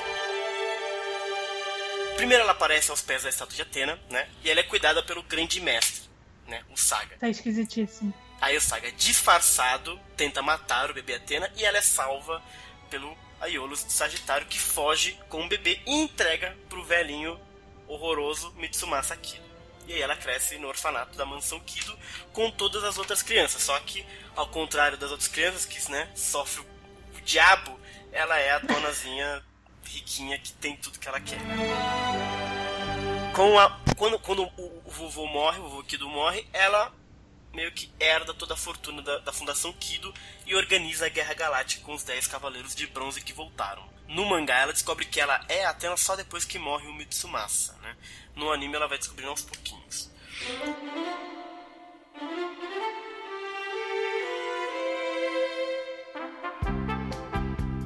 ela finalmente assume a função de Atena depois dos Cavaleiros de Prata e decide ir ao santuário, onde ela toma aquela famosa flechada de ouro no peito, gente, que causa todo aquele fuzuê. Depois que ela é curada pelo escudo, né, quando você levanta, aquela cena toda bonitona e tal, ela segue as 12 casas, cura todos os cavaleiros, menos os Cavaleiros de Ouro, e enfrenta o Saga, que se mata antes de ferir a ela, né? E no finalzinho ela perdoa o Saga naquela ceninha bonitinha. Após o final da Batalha das 12 Casas, ela vai numa festa, Brunão, e ela encontra quem? Julian Solo. Ela vai com o Tatsumi na festa, inclusive, né? É tipo um jantar beneficente, que só vai os ricos. E ela foi representando os Kido, e foi o Solo pela família Solo. E o cara pede ela em casamento, Brunão. Pediu a Atena em casamento. E ela rejeita. Diz que não vai rolar. No mangá, inclusive... Também, convenhamos, né, queridos? Não case se você tiver 13, 14 anos, né? Por favor. Nem se o cara só tiver dinheiro, gente. Vamos ter aí um envolvimento, né? No mangá, um dos marinas até tenta sequestrar ela depois da festa, mas o Aiola salva ela. Aí depois disso, passa tempo lá em Asgard, né? O Shido ou Cid ataca a galera, o Yoga se infiltra em Asgard e Saori vai até a Terra do Gelo para atender o pedido de socorro da Freya, que é a irmã da Hilda, para tentar ajudá-la, né? Não tem papo, a Atena decide ficar ali segurando o gelo, porque a Hilda desencanou do trabalho, mas ela não consegue substituir a Hilda e só vai aguentar a metade de um dia. No final, quando todo mundo salva a Hilda, quando ela é libertada, a Saori é afogada pelas ondas de Poseidon, que é o tal do Julian Solo que tinha tomado um toco, Danda. Pois é. Que não faz um homem quando leva um toco. E aí, ele conta sobre a transformação dele e os planos dele de limpar a humanidade com um novo dilúvio, né? E aí, ele confessa que sua parte humana ainda tem sentimentos pela Saori, então oferece de novo pra ela ficar junto dele e comandar a Terra. Ela diz que não vai rolar, que os cavaleiros vão impedir ele de conseguir o que ele quer. E aí, ela decide entrar no colossal pilar principal do Santuário das Profundezas do Mar, que no original é o Main Breadwinner. Meu Deus do céu, não faço a menor ideia. O Alan vai ter que explicar isso aqui pra gente depois. No final, todo mundo sabe, ela é resgatada de dentro e ela usa a ânfora de Atena. Ela consegue selar o Poseidon, a Tandinha, naquela ânfora bonitona lá. Pois é. Coitadinho. Coitadinho, faz Na saga de Hades, sabendo que a Guerra Santa vai recomeçar, ela impede os Cavaleiros de Bronze de aparecerem ali pra eles não morrerem, pra viver a vida, aquela história delas de sempre, né? E aí, durante a invasão dos Cavaleiros de Ouro renegados, quando Shaka morre, Brunão, ela envia uma mensagem para Atena escrito Araya Shik, que é quando ela entende que a única forma de chegar ao inferno é despertando o 8º sentido, e assim eles poderiam fazer frente ao Hades. Então todo mundo pensa que ela se suicidou, né, naquela cena com o Saga e tal, mas ela fez aquilo para se infiltrar nos domínios do Rei das Trevas. No inferno, ela exorciza o Hades do corpo do Shun, uma cena muito bacana, inclusive usando seu báculo, mas acaba sendo sequestrada pelo espírito de Hades, que leva ela para o Elísios, onde ela meio que se deixa prender pelo Hypno para que até que o Hades revele seu próprio corpo, e aí ela pode atacar o Hades final, vamos dizer assim, o Hades de verdade, e eles conseguem, com a ajuda do Seiya, a Saori consegue eliminar o Hades, destruindo seu corpo verdadeiro. Bizarro. Meu Deus. O bicho pega lá, meu.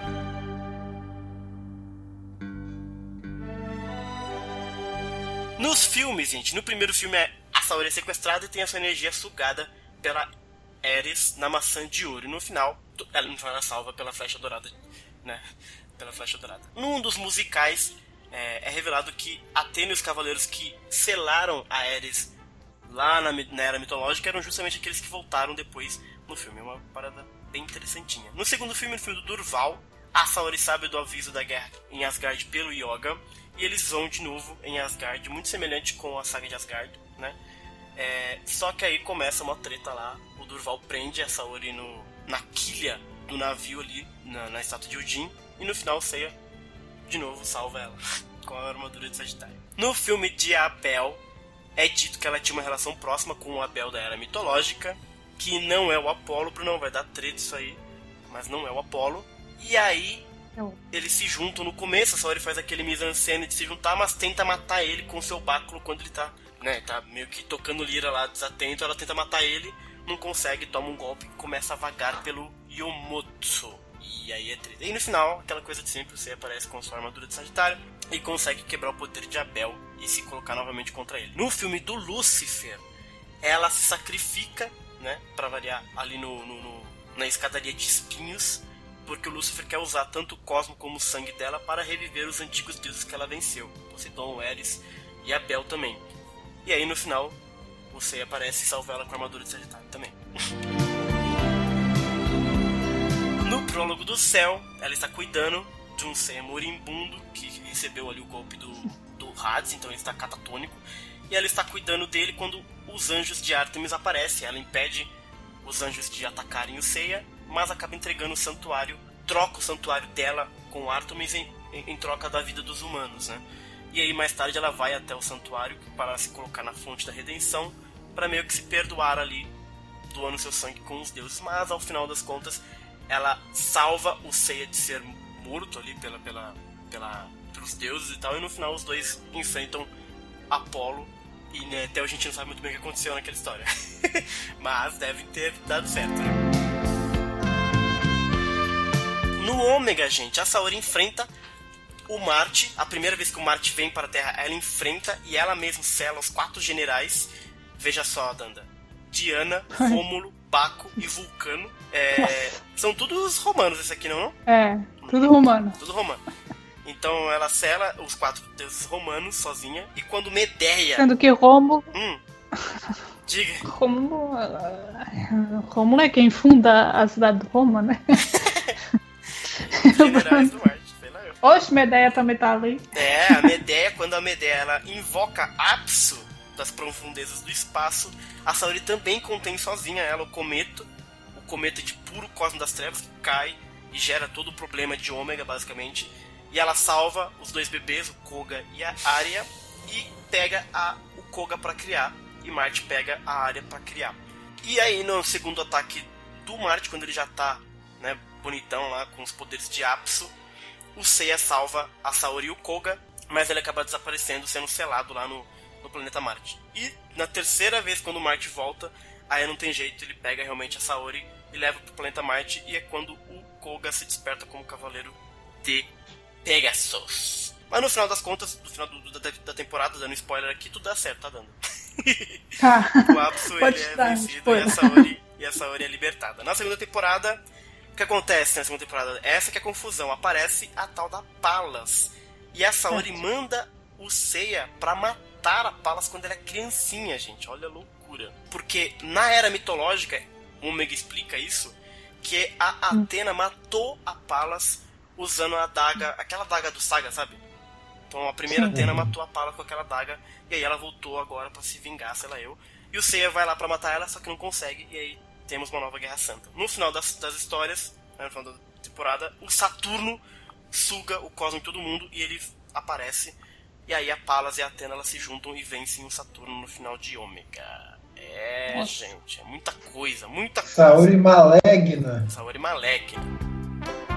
No Next Dimension, ela decide ir ao Olimpo com o Shun para conseguir, com o Artemis, uma maneira de salvar o Seiya e destruir a espada de Hades no passado, e assim ele mudar o presente, basicamente, né? Então ela vai até Cronos e consegue uma maneira de cruzar o espaço-tempo, caindo em uma dimensão passada, retornando à forma de bebê. E estamos até hoje vendo o que vai dar nisso aí, gente. Então nós temos isso aí. E em Saint Achou, a Saori, nós vemos que ela tem o conhecimento das Sentias e tem todo esse entorno da Guerra de Eris e tal, que ela já é bastante mais a par das situações do que a gente imaginava pelo mangá e pelo anime clássico.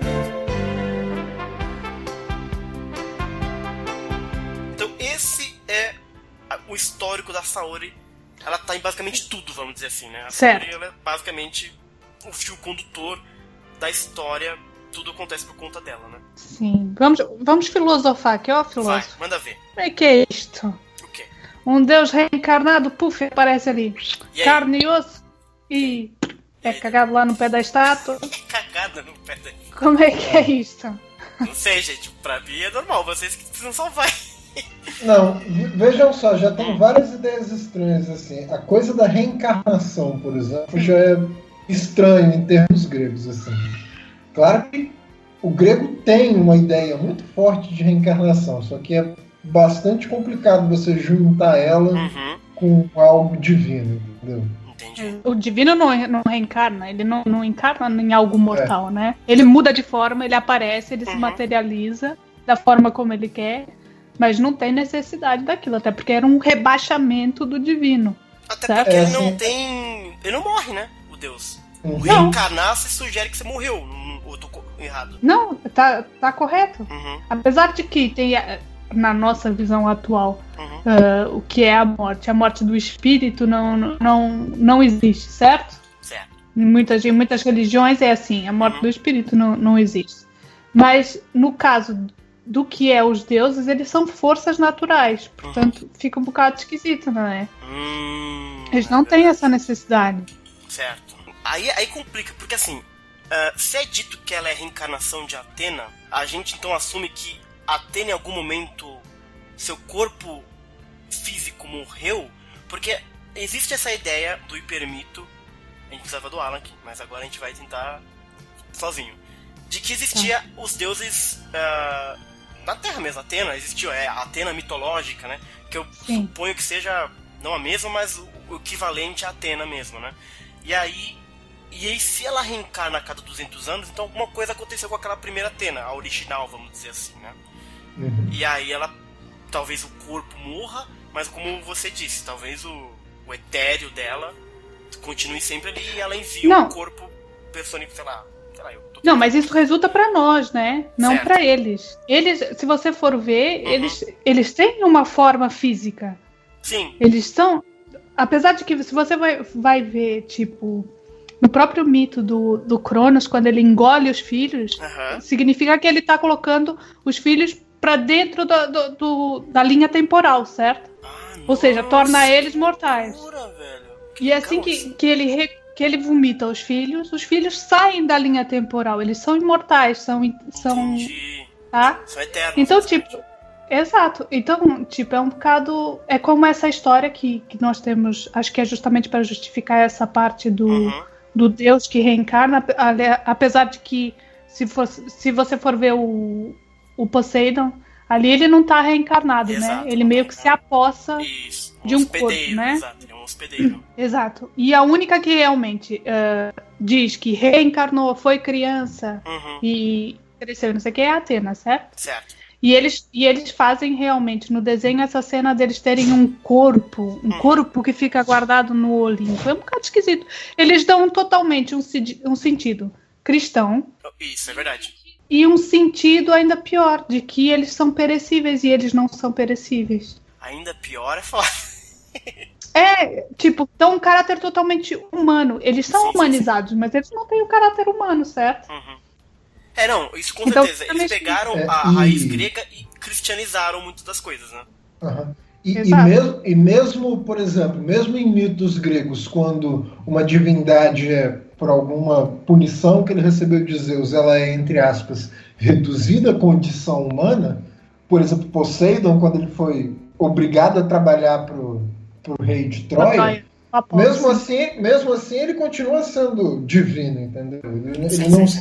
Ele não se transformou num mortal, no humano. A diferença grande aqui, porque aí a gente volta lá para o começo desse podcast, assim, o que define a mortalidade é esse fato da gente ser efêmero.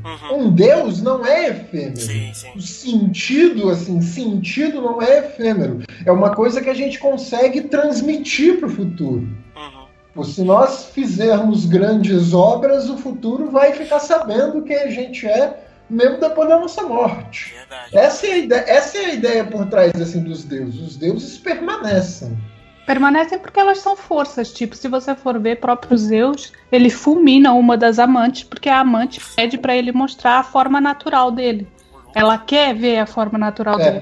Aparece pra mim como você é de verdade. Exato. E ele aparece, e ele fulmina ela na hora, né? O que me parece, no caso, aí eu pensei uma coisa e já mudei de ideia, é que a mitologia grega, ela não prevê, até pela natureza a ideia, a morte dos deuses, que estão, enfim, eles são eternos, eles sempre serão, né? Exatamente. Enquanto em Saint Seiya, e aí eu pensei no seguinte, enquanto em Saint Seiya parte da premissa de que isso pode acontecer, mas eu já voltei atrás no sentido de que... Mas aqui não, rapidinho. Aqui a gente tem que fazer algumas observações. Primeiro a gente tem que partir da ideia assim, o que é morte pra gente? É finito. É, não há mais. Assim, se a gente for pensar no sentido de finitude, no sentido de pensar de que a gente está o tempo inteiro na iminência de acabar, nesse sentido, Deus não é mortal. Deus não morre. Exato. Agora, é possível você pensar a morte também como sendo um estado de fraqueza, como sendo um estado onde você não está no máximo das suas forças. Certo. Por exemplo, Nietzsche quando vai falar da morte de Deus. Nietzsche, claro que ele está falando do Deus cristão aqui, mas quando ele está falando da morte de Deus, ele não está querendo dizer que Deus acabou, entendeu? Ele só está querendo dizer que Deus não é mais aquela coisa que explica e confere sentido para todas as coisas do mundo. Sim. Ele ainda existe, só que ele está morto. Muda o conceito. Só que o fato dele estar morto não quer dizer que ele não continue sonhando, entendeu? Por assim dizer. Sim. Então, nesse sentido, se a gente imaginar que um Deus pode perder a potência vital dele e pode, digamos assim, decair em termos de força, é possível para um Deus sim morrer. O próprio Platão, num livro, imagina o que aconteceria, por exemplo, se um Deus morre assim. Que é um livro chamado Fedro, onde ele está falando sobre a alma. Está falando a alma é imortal. Ele tá contando um mito sobre o amor, só que para falar sobre o amor ele precisa falar de um cortejo de deuses, que são basicamente um cortejo da alma de deuses, no qual o amor faz parte do cortejo. Sim. Então ele começa a falar sobre a natureza da alma. Assim, a alma é imortal porque tudo aquilo que move a si mesmo é imortal. Na hipótese de um Deus perder a sua potência, o mundo vira de cabeça para baixo e começa um caos, entendeu? Isso se traduziria assim, não num apocalipse, mas nas coisas perderem sentido, entendeu? Nas coisas, assim, o sentido das coisas se inverterem, assim, do mundo ficar caduco, por assim dizer. Nesse sentido é possível sim um Deus morrer. Sim, apesar que como eles próprios têm para os heróis e para os humanos, a imortalidade está na lembrança do próprio homem, certo? E dos feitos que eles fizeram. Então, tipo, o Deus morre a partir do momento que você deixa de acreditar nele. Mas, tendo esse conceito, se você for ver, como Saint Seiya expõe os deuses gregos, está muito mais próximo da mitologia nórdica do que da própria grega. Porque na mitologia nórdica, realmente, os deuses eles são perecíveis e eles morrem. Então, mas a ideia que eu tentar colocar ali nessa questão de eterno ou não, é que uma coisa que é certa em Saint Seiya é que os deuses sempre voltam, no sentido de que a Atena, cada 200, 300 anos, reencarna de novo. Então ela sempre volta. Isso significa que ela sempre existe, entendeu? Ela pode não estar presente no mundo físico, mas a Atena, de repente, no mundo divino, lá no Olimpo, ela está sempre lá. Só que ela escolhe encarnar, ou seja, ela escolhe ir ao mundo terrestre em carne e osso, porque isso é uma escolha dela, isso, sei lá, quando ela fez, porque ela fez isso. Há várias teorias que ela faz isso porque ela quer entrar em contato, né, com toda a humanidade, etc. Mas que aquilo é apenas uma manifestação da vontade dela em carne e osso, que aparece há 200, 300 anos. Mas ela nunca morre, que ela sempre está divina, sempre está sua forma olimpiana, deve estar lá. Olímpica, sei lá qual que é o gentílico. Então, teoricamente, eles são eternos mesmo, nunca morrem porque a Atena sempre volta, Poseidon sempre volta, Hades sempre volta. Agora que a gente tem o evento da Atena ter matado o corpo original do Hades. Mas a gente vê que quando ela faz isso, sobe lá uma fumacinha do demônio, né? Que teoricamente pode ser a vontade, pode ser o efêmero do Hades, que é o que o Bruno falou, ele não tá morto, mas ele tá incapaz. Nada impede que no futuro ele consiga, né, reencarnar, e assim ele vai começar a precisar fazer o que a Saori faz, porque ele perdeu o seu corpo original. Ele vai precisar encarnar em alguém. Ou ele continua fazendo essa história de hospedeiro que ele fez com o Shun, que o Poseidon faz também. É que a Atena, diferente dos outros deuses, ela escolhe não buscar um hospedeiro, mas ela encarna junto os átomos de carne e cai lá, que nem a Dana falou, dá cagadinha lá nos pés da estátua de Atena, né? Não é? Mas talvez eles sejam sempre eternos também no mundo de Saint Seiya. Não existe morte de Deus. Existe a morte do corpo do hospedeiro ou da escolha corpórea que ela fez naquela época. Mas a vontade, né, a existência divina, ela sempre permanece. Até o Ômega, por exemplo. O Ômega eu acho muito esquisito que você não tem menção a nenhum deus grego. É uma das grandes teorias que a gente vai falar no Ômega. Porque você não tem deus grego, você só tem deus romano. O que aconteceu nesse meio tempo, né? Por que não tem? Eu acho que a Atena zoou alguma coisa nesse bolo. Mas é uma parada filosófica louca, né, Brunão?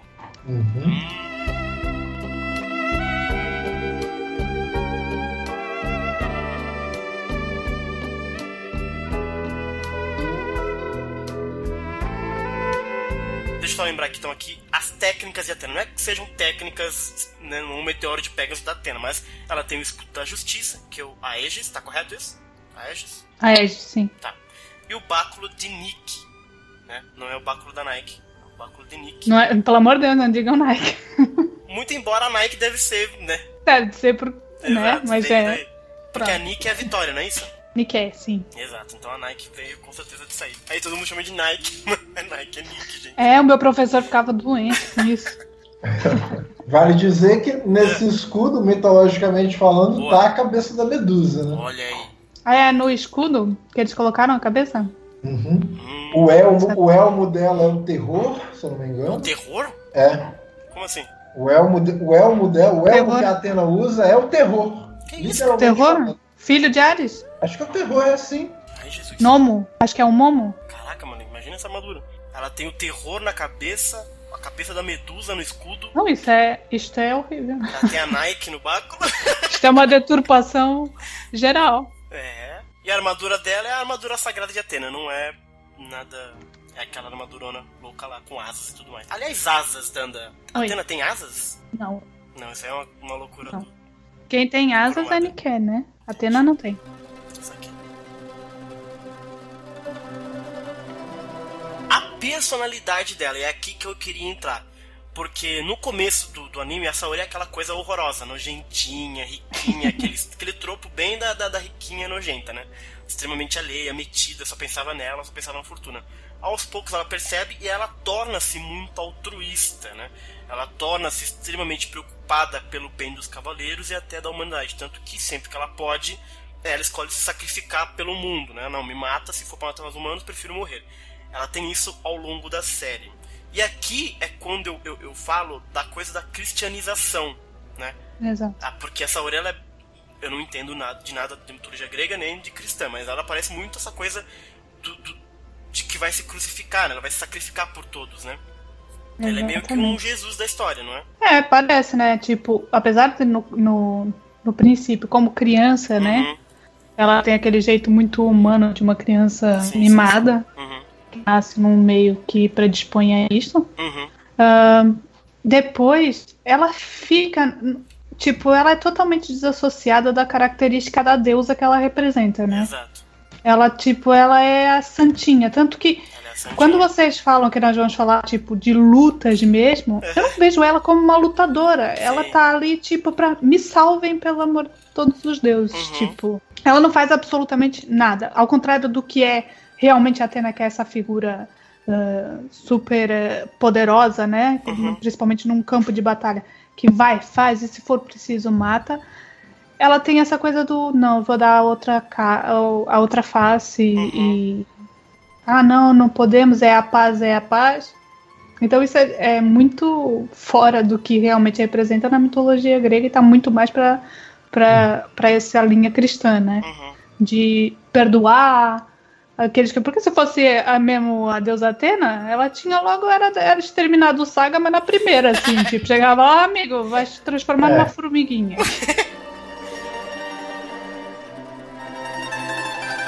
Olha como Homero descreve a Atena. Boa. Ele vai falando assim, ao longo dos ombros de Atena tá o escudo dela, onde Phobos, o terror, está presente. Eris também está presente. Alki, que é a força na batalha, também está presente. Ioki, que é Como que eu vou traduzir Yoki, meu Deus? Um termo mais preciso para Yoki seria... Ai, meu Deus do céu. Yoki seria, digamos assim, uma investida avassaladora, entendeu? É um ataque contra o qual você não tem qualquer tipo de defesa. E além disso, tem a Górgona, a Medusa. Vixe Maria, velho. Então, diga assim, isso é a Atena quando tem que ir pra guerra, tá ligado? Não tem nada a ver com a Saori que a gente entende, com a Saori que a gente conhece. A Saori que a gente conhece é a personificação da pureza, é a bondade, é o perdão, assim. Eu não veria problema nenhum se a Atena fosse isso tudo, mas eu sinto falta da engenhosidade da Atena, Saori, entendeu? Boa. Que, tipo assim, a Atena é essa personagem que sempre tem um plano, entendeu?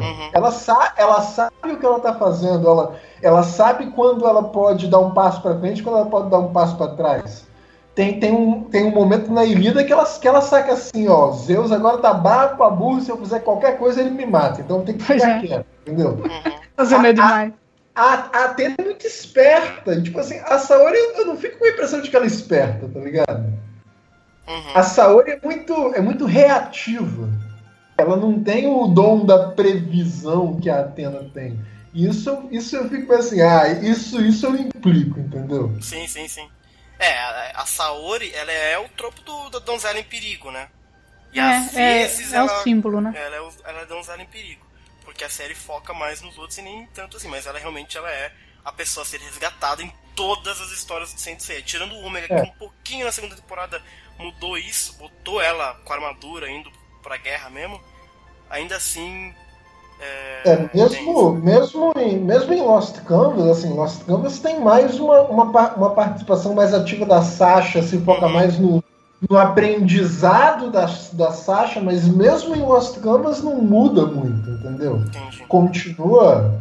É claro que ao mesmo tempo a gente tem, digamos assim, alguns pequenos relances da Atena sendo essa deusa engenhosa, assim. A gente fica com a impressão de que as reencarnações passadas da Atena eram muito mais, digamos assim, engenhosas que as reencarnações presentes, entende? Verdade. Só que a gente nunca vê isso acontecendo de verdade. Tipo assim, a Atena ralando pra selar um deus aqui, porque ela sabe que vai dar merda e tal, então ela tá se precavendo aqui, blá blá blá. Só que mesmo assim, a gente vê pouco disso. É verdade. Ela só vai lá dar de gostosa depois que todo mundo apanhou, deixou o outro cansado, aí ela chega lá, ai, eu sou Atena.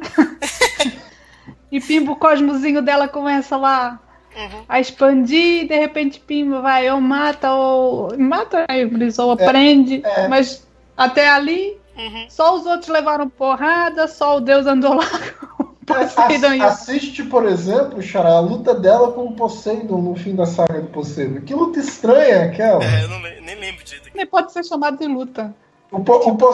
Ela segurando o jarro lá, que é pra selar o Poseidon, o Poseidon atirando o maior cosmo nele e ela se sacudindo de um lado pro outro, animação mó estranha. E depois parece que tá fazendo lá, saia desse corpo que não te pertence. Ué. Tipo, uma coisa assim, um exorcismo, assim, que é muito estranho também, não é? Convenhamos. Esta é a Saori, gente. E falando, a Danda falou de lutas na série, ela realmente não tem uma presença muito, nem nada lutadora na série, mas ela tem momentos em que ela se envolve num combate. Então, por exemplo, ela em determinado momento detém os corvos do Jamian, né, faz eles se voltarem e tal. Ela coloca-se diante do punho do Aiolia, embora o Seiya não deixe aquilo acontecer, né, porque ele... Xará, deixa eu fazer um comentário. Aqui tem outra pequena implicância que eu tenho com o Sensei. Diga. Sério mesmo, nessa cena que o Aioria queria testar se a Saori era Saori mesmo, o Kurumada tinha que deixar ele socar a Saori. Eu também acho. Mas aí o Seiya não aparecia. Pro Aioria se fuder no processo, entendeu? O que eu tô pensando assim, tem que ter consequência em Sensei, mano. Os caras vão fazendo merda pra do nada ser salvo no fim, entendeu? Tem que ter consequência pra quem faz merda. Não, ele já fica mega meio malzinho por ter levantado a mão contra ela, mas se ele tivesse dado um soco contra ela, ia ser muito louco. Pô, não, eu queria ver acontecendo nessa brincadeira aquela história de um golpe lançado contra um deus voltar contra o próprio cavaleiro. Eu queria ver o Aira se fuder ali, bicho, porque tem que mostrar, assim, a ação tem que ter consequência, gente. Isso lindo era ela não conseguir acertar ela, isso é que era lindo. Eu acho palha, assim, o cara tá pra cometer uma ação com consequências terríveis, assim, e do nada o maluco salva ele, assim, você não tem coragem, não sei o que, você é otário, blá, blá, blá, blá, blá. Deixa o cara experimentar a consequência das ações dele, deixa isso guiar a história, porra. Também acho. E a Saori topou de boa receber, né? Foi você que estragou a cena. Maldito Seiya. Ou foi a Yolo, sei lá quem foi que estragou a cena. Mas a Saori falou, pode vir. E não rolou nada. Ela tomou aquela flecha do Naruto Ptolemy, a tonta. Ai, meu Deus. No anime, ela lá no final, ela meio que enfrenta o lado maligno do Saga, mas o lado bom dele acaba se matando. É outra cena que ele ia dar porrada nela e o Saga bom, né, apareceu pra estragar. Sempre que alguém tenta socar a Saori, não dá certo. É igual o Chaves tentando falar um próprio nome. Na Gigantomachia, ela encara o Typhon, o deus dos gigas. No anime, ela enfrenta a Hilda de Polaris, só naquele, sabe, aquela disputinha de poderzinho, só pra mostrar que essa duas são fortuna. Mas não acontece nada também. No mangá, ela é sequestrada por um Marina, mas o Ayolia salva ela, né? No mangá, ela enfrenta mais ou menos o Sorento e impede que ele elimine os Cavaleiros de Bronze que estavam se recuperando e persuadindo o Sorento a levá-la até o Poseidon, né? E aí o Sorento até fica meio aterrorizado pelo grande cosmo de Atena, que é o que sempre aparece. Sempre que a Saori abre o cosmo dela, as pessoas ficam, nossa, quem chegou, gente? O que é isso? Meu Deus do céu, o que tá acontecendo? As pessoas ficam loucas com o cosmo dela mesmo que ela não usa muito não. Contra o Poseidon, ela encara o Poseidon e pede pra receber sobre ela toda a água, né? Mas não rola embate nenhum. Ela tentou matar o Abel com o seu báculo e falhou miseravelmente. A única vez. Ela exorciza o Hades do corpo do Shun, essa cena é legal. E no final ela elimina o Hades usando o seu báculo lá, com a ajuda do Cosmo dos Cavaleiros. Então ela meio que mata o Hades, gente. Ela enfrenta os anjos que queriam tomar a vida do Seiya, ali na primeira cena do Prólogo do Céu. Também não é essa grande coisa. Não é, ela só evita que os negócios ali varem o Seiya, né? No Ômega, sim, ela toma o ataquezão do Marte sozinha e sela todo mundo lá, sozinha, não tem ninguém ajudando ela, e contém o ataque do Apso, né?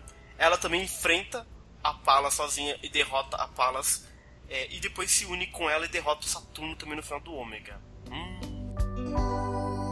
Nos jogos de PS3 e PS4, ela é uma personagem jogável e tem várias técnicas. Nunca joguei esses jogos, jogaremos um dia aqui nas nossas lives de gameplay. Mas ela aparentemente pode bater. Mas podia bater mais, né, Brunão? Sabe o que eu acho, Brunão? Eu acho que o estágio final da Athena, em que ela realmente vai pro pau e ela vai batalhar, ela vai causar problema, é contra os Zeus. Eu só consigo imaginar uma pessoa derrotando os Zeus e essa pessoa é a Athena. E é na porrada, no cacete mesmo.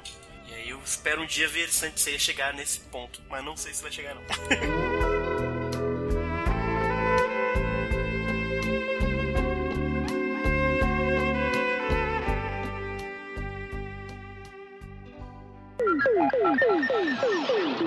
Posto isso, senhores, estamos chegando ao nosso podcast final. No final do nosso podcast, eu queria saber de vocês qual que é o melhor momento da Saori pra vocês na série, em todas as obras que ela aparece. Hein, Danda, começando por você, que a gente já sabe que tem aí uma crica com a nossa Saorizinha. A minha cena preferida Da Saori. é quando ela se mata. Quando que ela se mata? Diga uma vez. Na saga de Hades, quando ela enfia aquela de coisa Hades. no peito, que é espetáculo.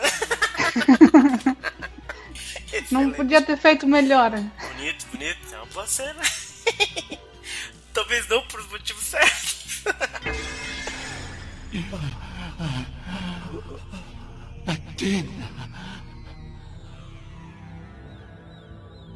Canon, dê o objeto para o Saga. Sim. Segure, Saga.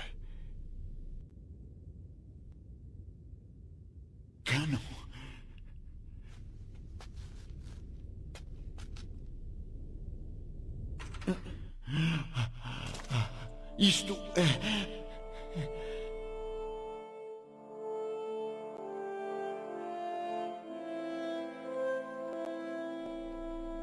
É isso mesmo, Saga.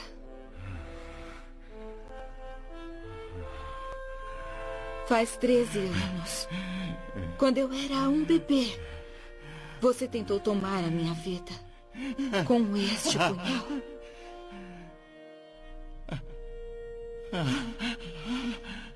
Athena, por que vieram com essa arma tão desprezível agora? Miro, a Ioria. Está tudo bem. Mu, você entende, não é mesmo? Ouvir uma canção. Por que isto agora? E você, Saga, não entendeu ainda? Você deve tomar a minha vida com este punhal. Mas... Não tenha dúvida, Saga. Acabe logo com a minha vida. Então, dessa maneira, vocês se livrarão da dor e da agonia. Já não carregarão mais esse fardo. Athena, você... Saga. Mas... Ouvir uma canção é melhor do que chorar. Recebo meu Não! Não pode ser! A Saori não pode estar!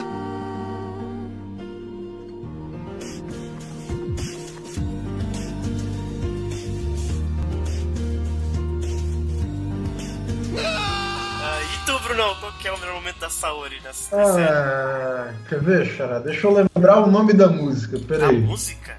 Acho que é mais fácil perguntar os momentos que ele não gosta. A gente pode fazer isso também. Eu tô tentando lembrar o nome da cena. Tem uma música de Sensei que ela toca na saga de Poseidon, assim. Então os Cavaleiros de Bronze à beira da morte, porque Poseidon tá descendo o cacete em todos eles. Aí começa a tocar uma música, a cena se concentra toda na Saori e a gente vê a voz da Saori, a voz da Athena, como se fosse a Athena cantando e dando força para os Cavaleiros de Bronze. Aí, então eles começam a se levantar e vão pro pau de novo. Sinfonia Final da Morte.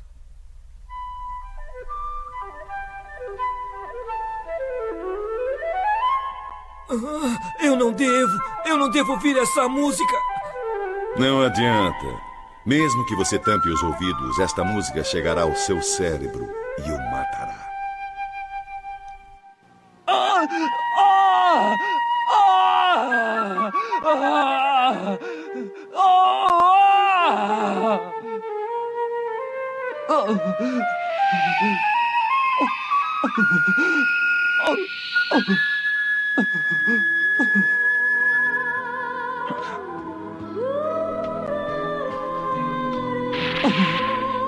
O que é isso? O que é essa música?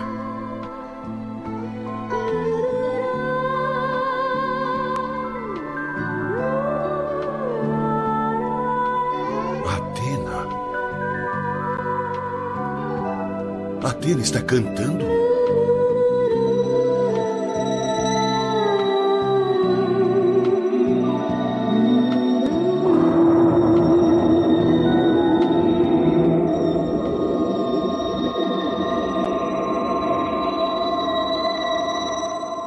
Acho que essa, pra mim, é muito também por causa da música, muito por causa do Yokoyama, que é a minha cena favorita da Saori. Esses momentos que vem a trilha sonora com aquele vocal feminino bonito, que é pra ser a Saori dando com a música dela forças pros cavaleiros. Eu confesso agora que eu perguntei pra vocês, mas eu não sei se tem o melhor momento da Saori não, gente. De cabeça, assim. Eu acho que o exorcismo ali do Shun, eu acho uma cena muito forte, eu acho legal. Ali você vê que a Saori, ela é forte, pena que ela é sequestrada logo depois, o que é um absurdo. Mas ali você vê que ela tá enfrentando o Hades, tá usando o báculo e tal, e tá exorcizando o coisa ruim mesmo do Shun ali, né? Então é uma cena que eu acho legal, assim. O que houve, Athena? Você não ia oferecer a sua vida a mim? Ou será que você desistiu de arriscar a sua própria vida? Você deve deter o grande eclipse primeiro. Depressa! Pare imediatamente o grande eclipse, Hades!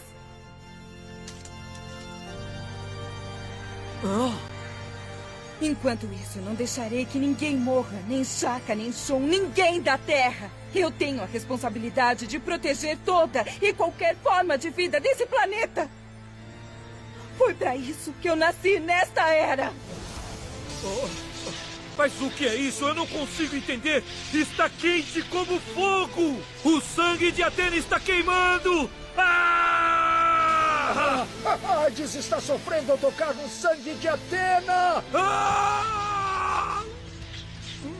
A cor dos cabelos de Hades está mudando!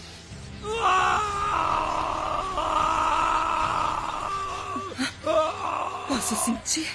Atena! Posso sentir que o cosmo perdido de Shun está retornando aos poucos de dentro do seu corpo após receber meu sangue. Força, Shun. Você tem que acordar. Expulse agora a alma de Hades que está habitando o seu corpo. Atena! Hades, saia agora do corpo do Shun. Não posso mais suportar.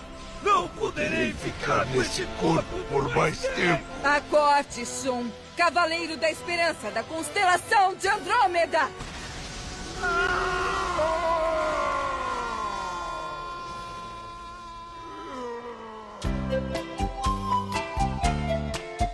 Excelente, senhores. Então chegamos ao final, Brunão, do nosso podcast de Atena, da Saori, da principal deusa dos Cavaleiros do Zodíaco. Por quem, Brunão, a gente deveria lutar em nome da justiça?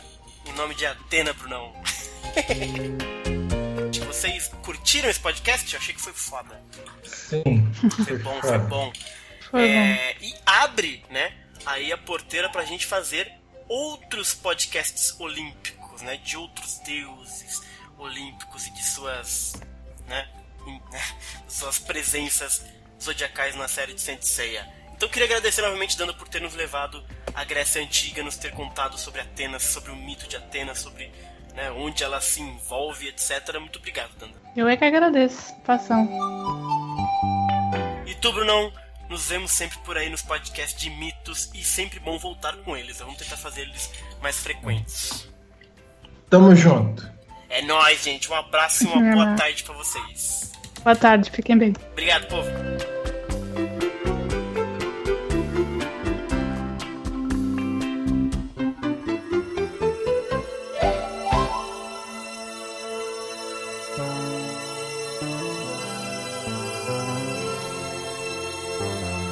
A contenda de Poseidon e Atena, que nós vamos falar, peço desculpa. Peraí que o telefone, desculpa, gente. Street Fighter rolando aí no fundo. Atende aqui. Posso perceber, o meu coração vai me levar. Mundo afora, essa associação entre a Atena e a coruja. Só um momento que a minha sobrinha chegou aqui. Oi, Gaia! Tá falando de Atena, chega a Gaia.